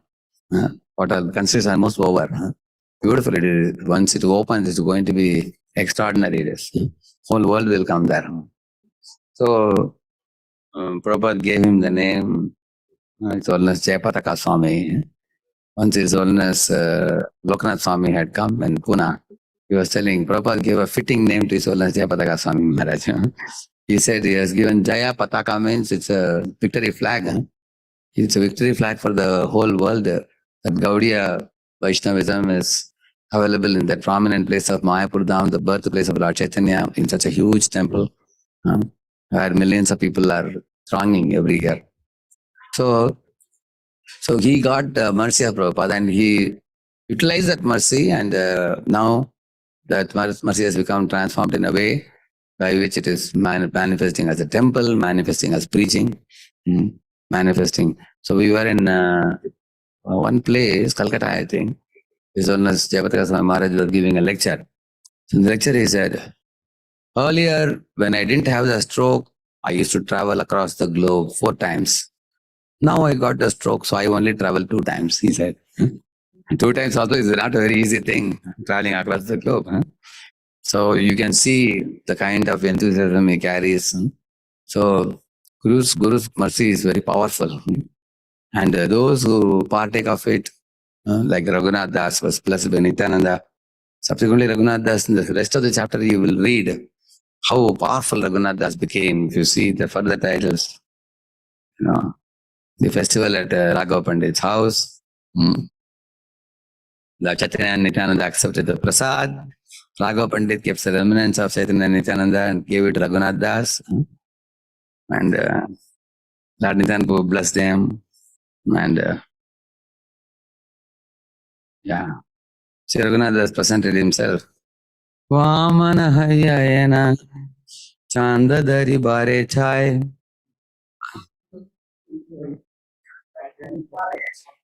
Aneka Yatna Kainu Tate Kabu Siddhanaya. तुम्हारा कृपा बिना के चैतन्य न पाए, तुम्हें कृपा कैले तारे अधमेह पाया. You understand the meaning now? I am like a dwarf trying to capture the moon. I tried several times to get the shelter of Lord Chaitanya, Kabu Siddhanai, but I could not attain it. Therefore, Tumara Kripa Vina Chaitanya Napai. Without your mercy, I cannot attain Lord Chaitanya. So, a devotee should be completely submissive to one spiritual master, especially. Or the spiritual masters put you in the custody of somebody, one should be submissive to them, because without submissiveness, there is no mercy. One becomes independent-minded, and one does not listen to good instructions. One acts according to the dictates of the mind, dictates of the 3 gunas.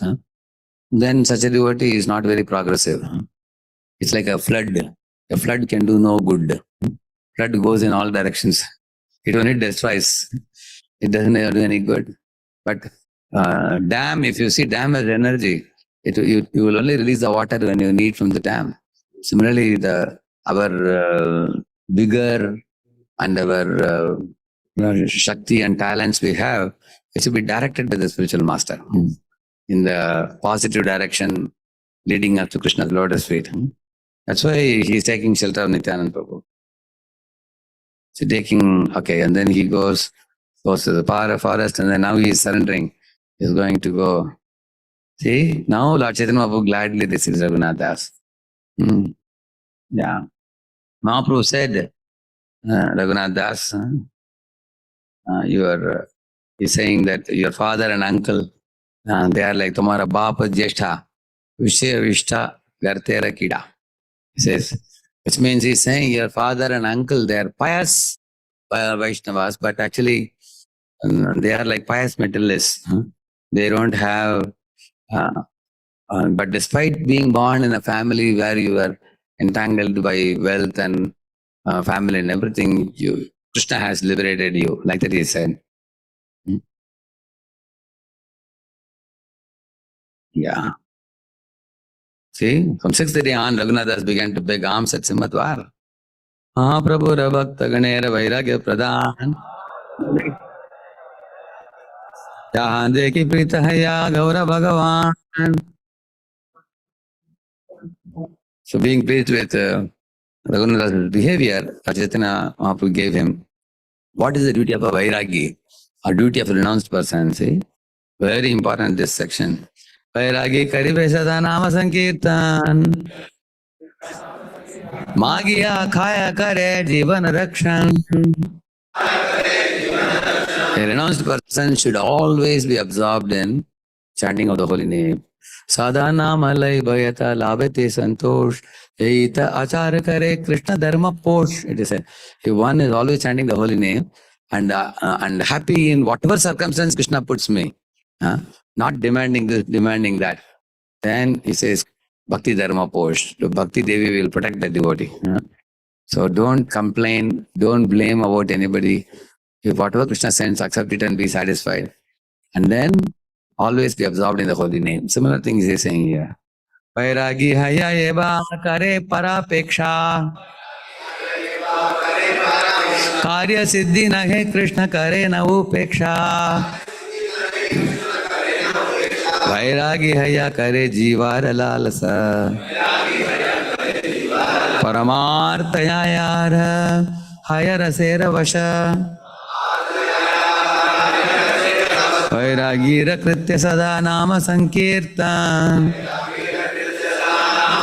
Shaka patra phala mule udara varana. See, if one is a person in the renounced order, he should just accept leaf, vegetables, fruits, very simple eatables.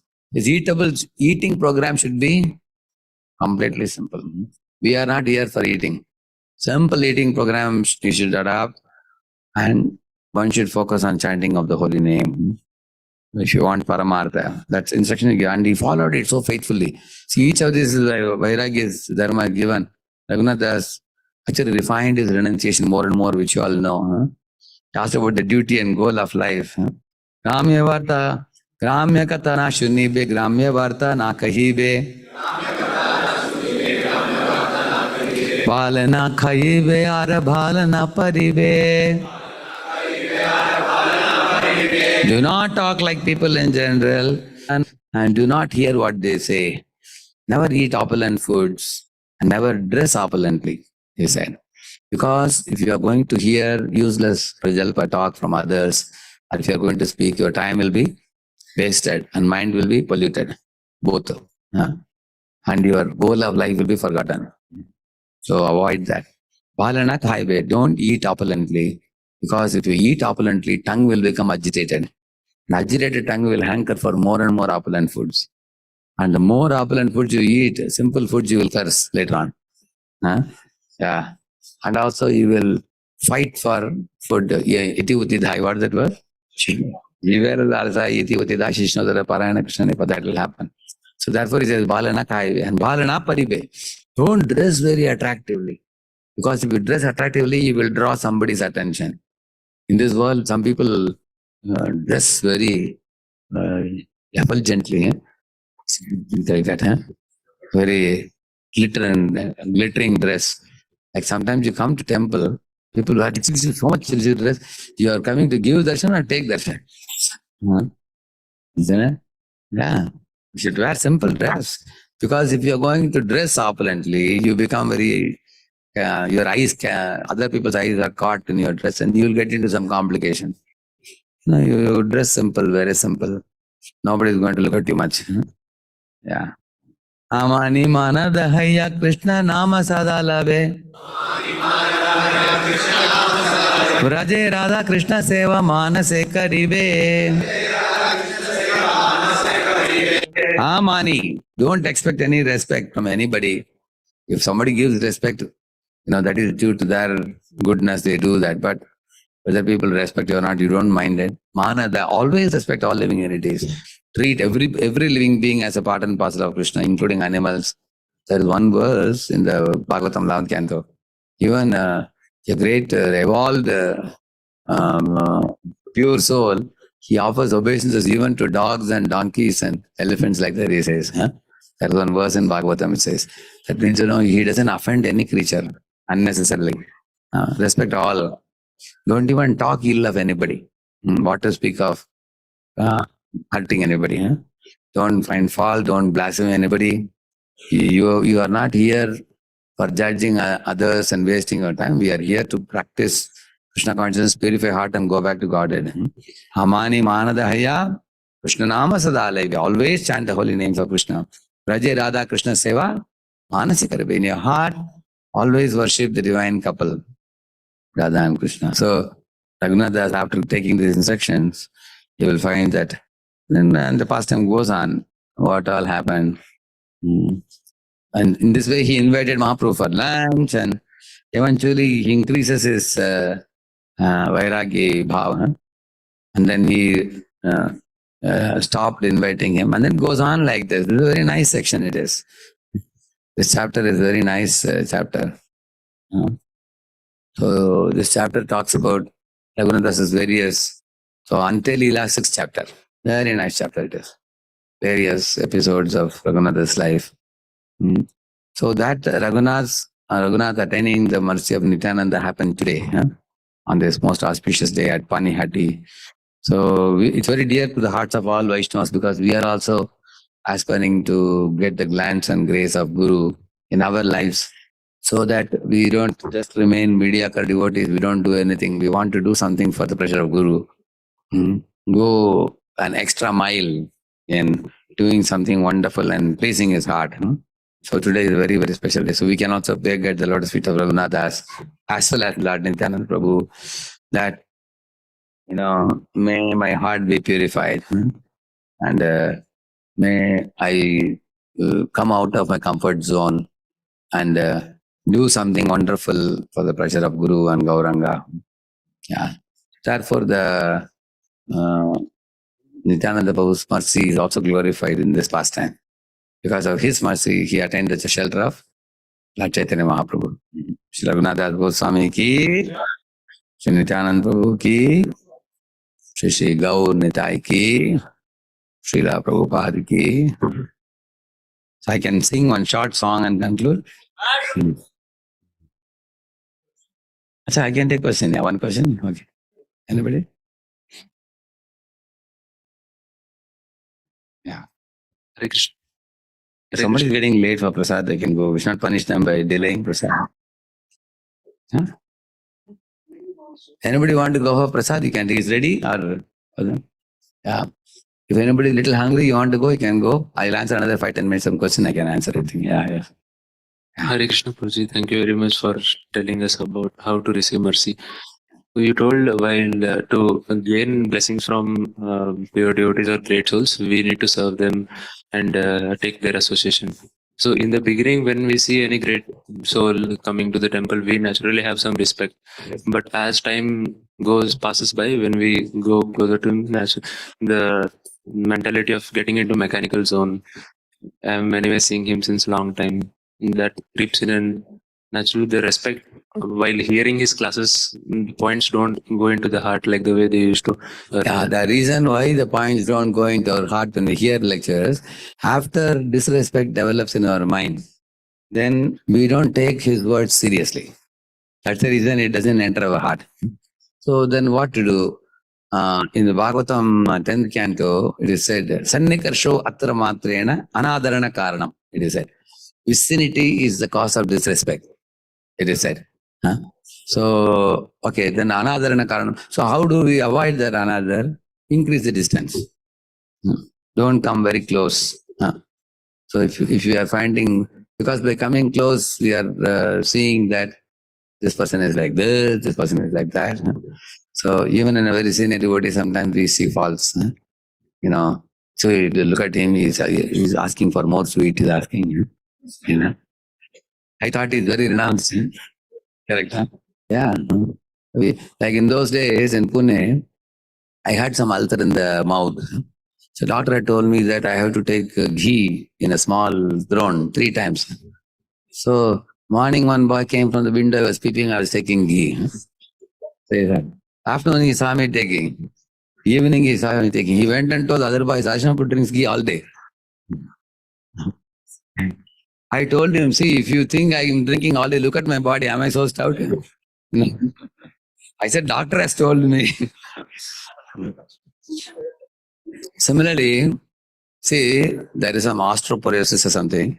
I think bone porosity or something. So my doctor has told I should take this till laddu. You know that? Till laddu we should take. So every day I take one laddu. One by asked, Prabhu, you eat laddu every day?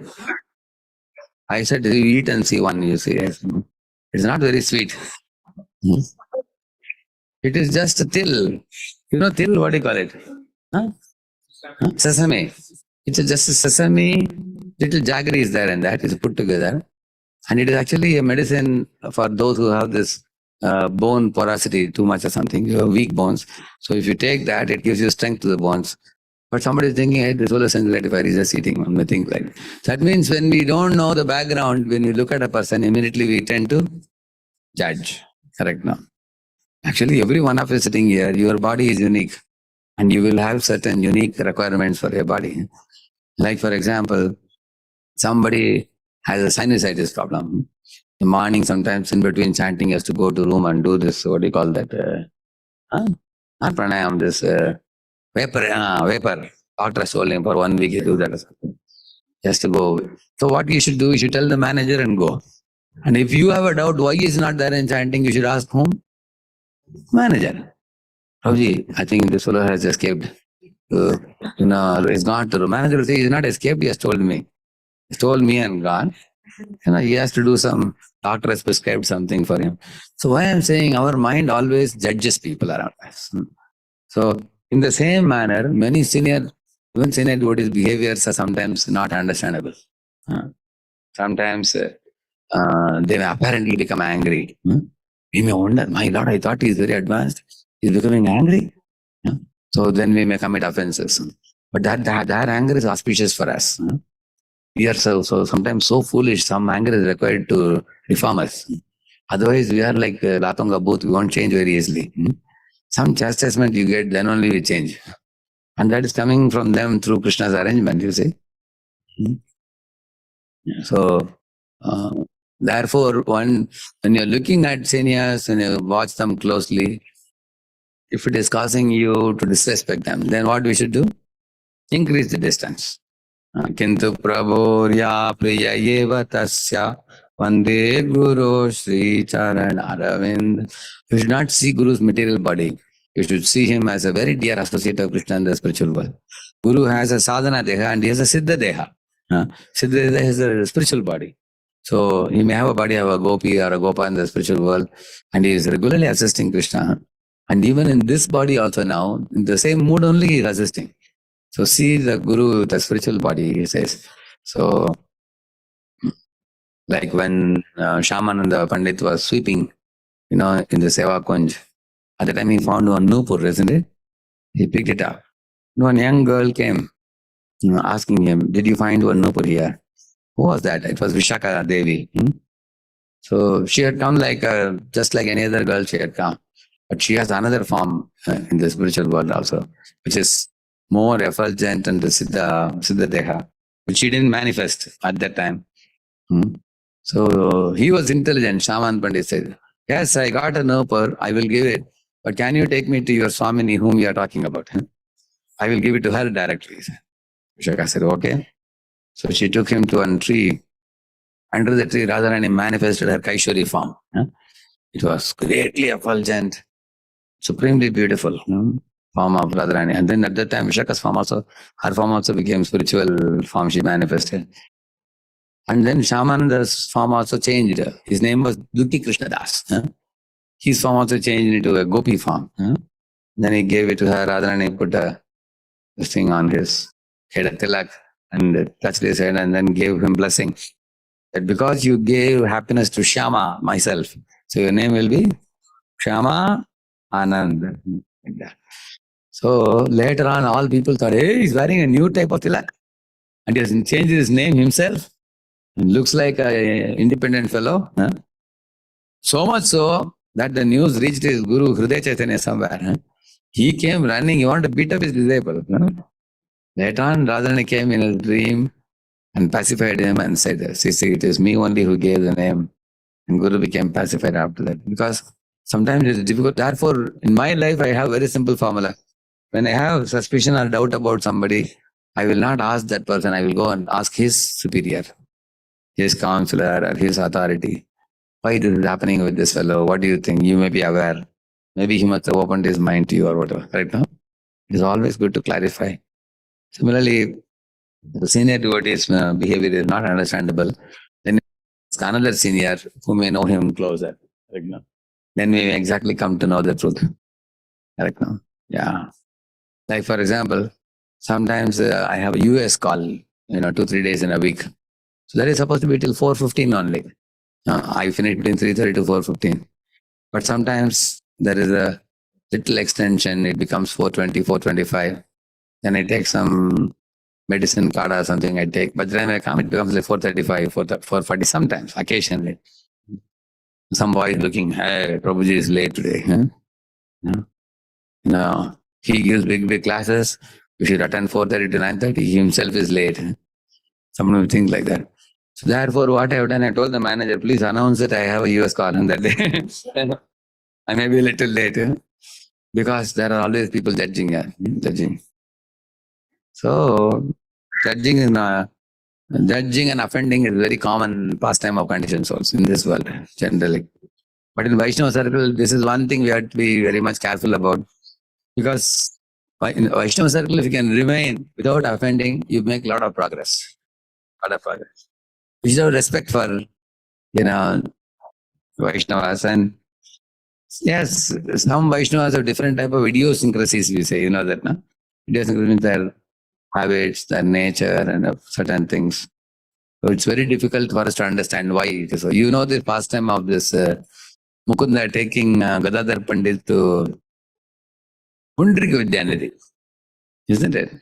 And later on, Pundrika Vidyanidhi and Sarup Damodar, there is a pastime in relation to Jagannath, starched clothes. Correct, no? So Pundrik said, why this Sarada putting starched clothes on Jagannath? The clothes should be washed first. And then you should put unwashed clothes. How can you put? But Sarup Damodar said, no, Jagannath likes starched, stiff clothes. So let him have it. Because you have frill and everything, very nice it is. But Sarup Damodar insisted. He said, no, it's not proper. Unwashed clothes should not be put. That night, what Jagannath did? Came and he gave him slaps, because he's a pure devotee, isn't it? Next day morning, Pundrika saw in the mirror, both cheeks were pinkish with swollen cheeks. So Jagannath wanted to say that, don't offend my pandas. They are my lovers. So these pastimes are very extraordinary pastimes, because he's a pure devotee. So Sarup Damodar as well as Pundrika Vidyanidhi. Through the pure devotees, Lord is teaching us lessons. Don't make judgments by looking at things externally. Yeah.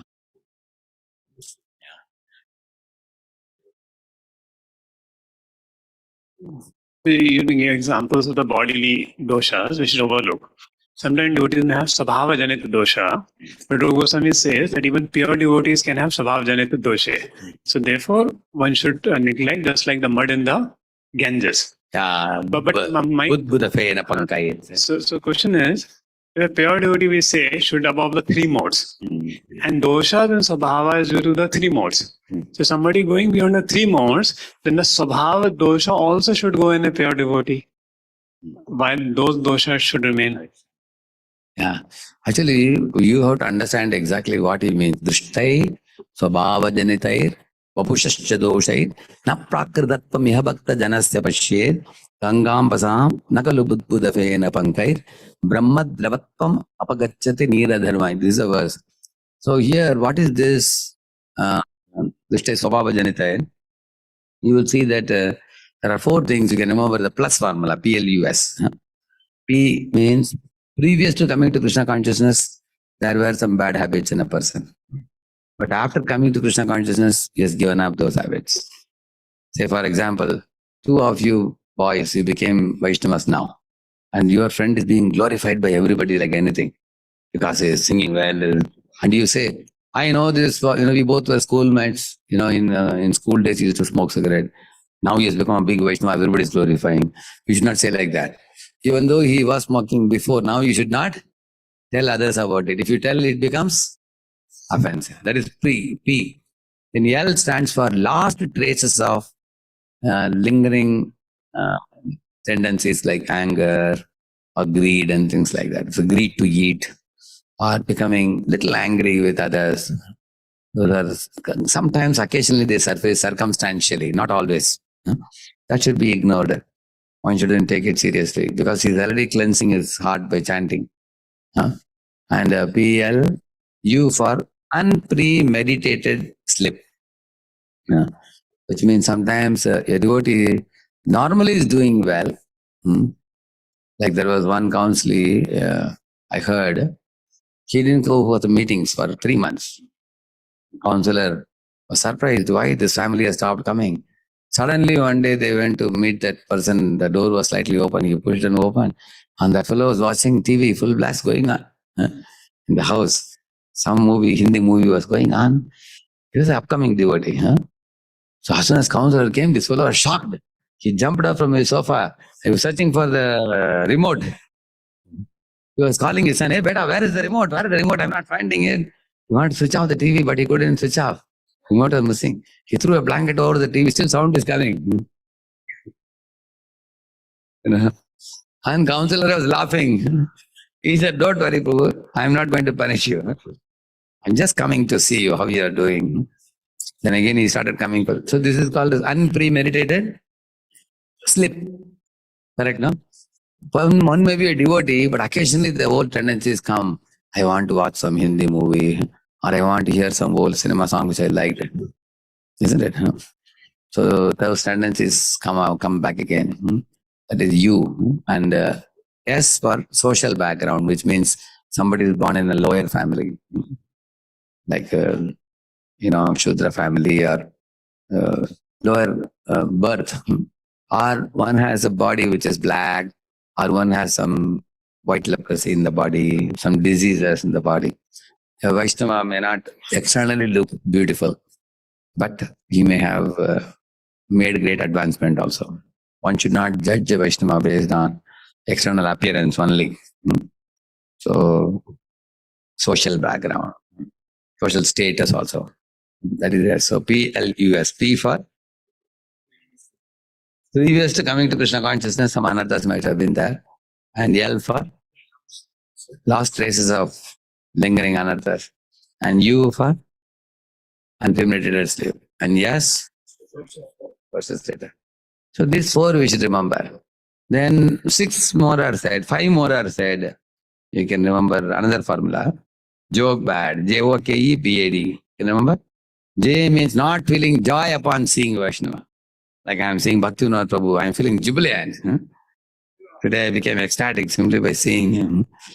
Because Bhaktivinoda Prabhu is such a wonderful personality. Wherever he goes, he makes everybody smile. So our Resonance Bhaktivinoda Maharaj used to admire him very much. Bhaktivinoda Maharaj once told in ISIS meeting, when all of you have tense moods, invite Bhaktivinoda Prabhu. So Bhaktivinoda Prabhu was once telling me, Prabhupada said, if you want to show your love for me, what Prabhupada said?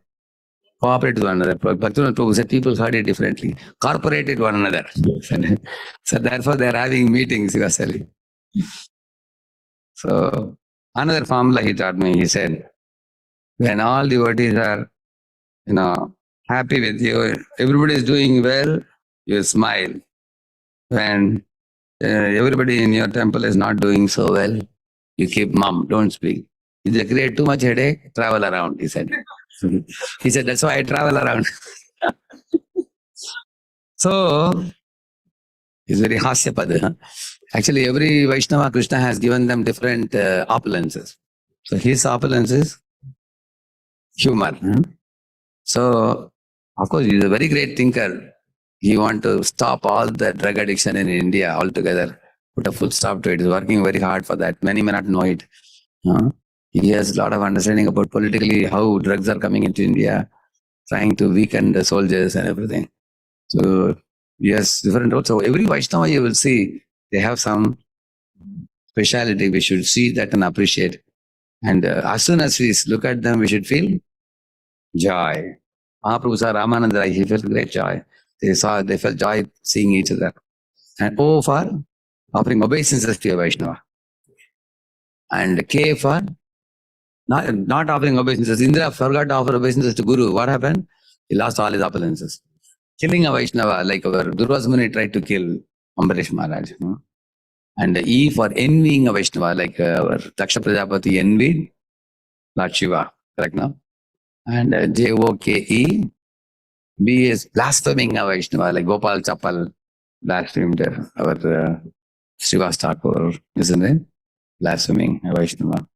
And A for becoming angry on a Vaishnava. The Hiranyakashipu became angry on Prahlad, or Durvasa Muni became angry on Ambarish, like that. And D for devotee. So these are all things we can remember. These two formula, plus formula and joke bad formula, you remember. So that we can avoid Vaishnava paradas, offenses. So, D for devotee. Devotee. That means there is only 5 items only.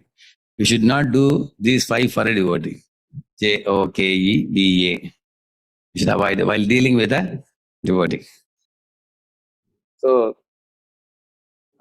now for example, pure devotee also may have a body which may be deformed body, like Ashtavakra was having a deformed body. Like one time, one Gandharva was flying, one Vidyadhara was flying in the sky. Very handsome Vidyadhara with Mukut and Kundal and everything, effulgent body. He saw sages who were coming in, Angira Muni's associates. He saw them, a group of sages. They were not very good, appearance was not very handsome. They were a little ugly looking. So he laughed at them. Look at your ugliness and look at my beauty. Like that he was laughing. You know what the sages said? They said, my dear Vidyadhara, all you need is only the touch of the lotus feet of the Supreme Lord. That will make you auspicious. They said and they went away. That's all they said. What do you need? And immediately he became a snake. Next moment. They didn't curse him. They just said you need a touch of the Supreme Lord. That's lotus feet of the Supreme Lord. He became a big snake. And then one Ambika one, when Nanda Baba and all associates went for one Shivaratri program, night they were sleeping in the bank of the river. So this snake came and swallowed Nanda Baba. Correct, no? At that time, Nanda Baba cried, hey, Krishna, Krishna, where are you? Then all the covered men took firewoods with fire and they hit the snake. Still, the snake was not giving up. It was devouring more and more Nanda Baba. And Krishna immediately got up and touched that snake with his lotus foot. Next moment, the snake's body was finished. Then he again became Vidyadhara. Then Vidyadhara revealed, I became proud because of my bodily beauty. And I got to criticize Angiras sages. They were all good souls. They didn't even curse me. By my own evil behavior, I got the body of a snake, he was telling. By your lotus feet of Lord's lotus feet touch, he got liberated. So we have to be very careful. We should not become proud. We should while dealing with Vaishnavas, and we also should not become offensive, or judgmental, or unnecessary finding fault. We should go to the right authority to check the truth, facts, rather than coming to sweeping conclusions on our own. So, in this way, you are asking Svabhava Janitai word. So, in a devotee's personality, for example, you see Jagadananda Pandit's behavior. You find Gadadhar Pandit's behavior. Gadadhar Pandit's behavior is like Rukmini's behavior. Jagadananda Pandit's behavior is like Satyabhama's behavior, isn't it? Huh? So in this way, you find every Vaishnava has a different swabhava nature. Like for example, Vallabhacharya, Lord Chaitanya Mahaprabhu told that, he corrected him, we know that. Immediately, many neophyte Vaishnavas conclude that means Vallabhacharya is proud, we should not read his commentary, we may think like that. But even today, Vallabhacharya's commentary is appreciated by Prabhupada. If you see in his first canto, Prabhupada says one can read Vallabhacharya's commentary. Along with other commentaries, he has included Vallabhacharya's name. You see that, saw that? Because Vallabhacharya's commentary on childhood pastimes of Krishna is extraordinary. There are many volumes in the 10th canto, especially Putanabad, Trinavarta, Bakasura, all those things. See, our commentaries of Vishnu Chakravarti Thakur are special for all the Gopi Leela, that Madhurya Leela. Our strength is that. Our USP of Gaudiya Vaishnava Sampradaya is which Leela? Yugal Leela. All that Yugala Gita, Venu Gita, and all those things. Chakravarti Thakur's commentary is extraordinary. Pancharasadhyaya also. Whereas the childhood pastime commentary of Vallabhacharya is very special, which Prabhupada has acknowledged and quoted that we can refer it. Because Chaitanya Mahaprabhu and Vallabhacharya were friends. They both are great personalities, acharyas. But sometimes neophytes may think that this pastime happened, so that means Vallabhacharya is proud. They come to sweeping conclusions very quickly because of neophyteness. So their behavior should not be misunderstood. Like Maitreya, for example, comes when Krishna is speaking to Uddhava, just before leaving for back to Godhead, correct, no? Krishna was looking at Uddhava with great love, he was speaking to Uddhava, and Maitreya was passing by. And Maitreya saw, what is that place? Prabhasa Kshetra. So immediately Maitreya came and offered obeisance and said, my dear Lord, can I also sit? Lord said, why not? You can join, no problem. So he was sitting in the side and he was speaking to Uddhava. And Prabhupada writes there, because Maitreya was a Jnana Mishra Bhakta. And Lord was speaking more to whom? Uddhava. But Uddhava considered Maitreya his senior. So when Vidura goes to inquire from Uddhava, Uddhava spoke to him for some time and then stopped and said, see, my senior is here. I cannot speak very close to this place. Maitreya is around, you should go to him, he says. So when I first read that section, I wondered that he's saying we should not do Maryada Vatikram. So you go there. So, but I was thinking, why not hear more from Uddhava? Because Uddhava is loved by Krishna and Maitreya is Jnana Mishra Bhakta. But later on I came to know that his Jnana Mishra Bhakti became purified by Krishna's association. And he didn't remain in the same place. We generally think if one devotee has problem, till last breath he will have problem. Is it true? See, 10 years ago you saw one devotee having problem. Will he still have the problem? But we assume generally, I know about him, naked pencho. Like Bhaktivinoda Thakur said, naked pencho story, like that. So don't label people. Don't name call people. People keep changing. People get better and better. We may not get better, but our perception may not get better, but they get better. So therefore, we have to change our perception according to how people are improving also. It is always better to think that people are better than what we are imagining themselves to be. It's always better to give benefit of doubt. All right? Now, one last question. Kesha pass. Yeah. Guruji, you were telling that people get better with the passage of time, 10 years back, etc., etc. But what I have observed is those people who take the initiative of hearing from proper sources, these are the people who change. But how do we generally, in the sense, those who don't hear, mostly they'll remain the same. Why don't you help them to hear through their spiritual guardians? Correct, no? See, you should always think how this person can be helped and made into a better person. See, a mother is sometimes seeing a child is trying to get up from the ground and is trying to walk like this, and then he falls. You've seen the child? So mother wants to see the child walk better, or she ridicules the child. See, he has fallen down. Mother delights in seeing the child fall or catch her finger and walk. What do you think? Catch finger and walk. So that's what we should do. Actually, we should always hope and pray that every devotee gets better. And what can I do to help the devotee. That's what we should think. And if I cannot do, he is not going to listen to me, then I will suggest it to somebody whom he has faith in and tell him, Prabhuji, if this devotee hears, he'll become better. Please help him. Whomever he is ready to take help from, we can suggest. But we should always hope and pray that all the Vaishnavas in ISKCON become pure devotees and they make this world a better place. That outlook is always safe and better. Rather than say that, no, no, Prabhuji, he's not, he's like this only. And that kind of outlook doesn't help. Correct, no? See, what is the point in knowing the deficiencies of a Vaishnava which we can't help him improve? Talking about that, is it helpful? Is it helpful? Not helpful. It pollutes our mind also. And we become critical of that person. And our relationship also is spoiled. So we should see what can I do to help that devotee become better by offering some support from either from my side or from other side. That's like Prahlad Maharaj. What is that? What does it say? Sarvasya Kala Prasidatam. What is it was? Swastyastu is saying. Swastyastu Sarva Kala Prasidatam. May all the living beings become free from envy. Some similar statement I heard. May the wicked become virtuous. May the virtuous become tranquil. May the tranquil become free. May those who are free set others free. Such a wonderful prayer. So this is like Sarve Janaha Sukhino Bhavantu. We should think in the same manner. For the whole world, what to speak of the Vaishnava? But Vaishnavas are very, very special people. The whole world we want to become a better, to make it a better place for our Vaishnava world of ISKCON.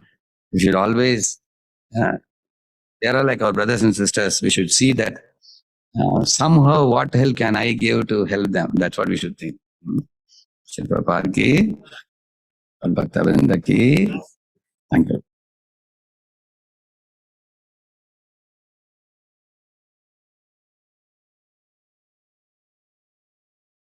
Hare Krishna. So very grateful to Prabhuji for giving such enlightening lessons on Raghunath Das Goswami, both relevant for brahmacharis and grihasthas. So the Prabhuji is telling how grihasthas should not be morose and keep their duties and be ecstatic in Krishna consciousness, and brahmacharis should not be take tension about the hankerings and continue their duties and go on in Krishna consciousness. And with so many practical lessons. So let us thank Prabhuji one time chanting Hare Krishna Mahamantra. Krishna, Krishna, Krishna.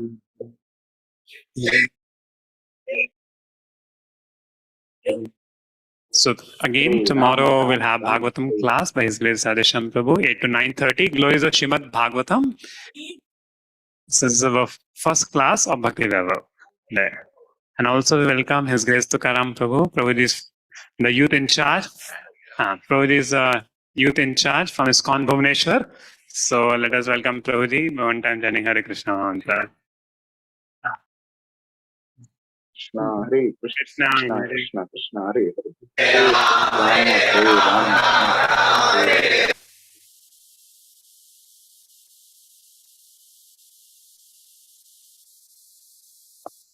Hare Krishna. Just 1 minute. So devotees still who have not registered yet for Panihati, they will be having Panihati festival. So we request all the devotees to please come for this Nanayatra of Lord Jagannath Baldev Subhadra there at the bank of Kaveri. So especially for the youth devotees still who have not yet registered, if you are coming, please post your name in the IVS group as such, so that we consider regarding payment. I'll discuss personally. Hare Krishna. Devotees and POCs can please put the names of the devotees and themselves in the groups. Hare Krishna.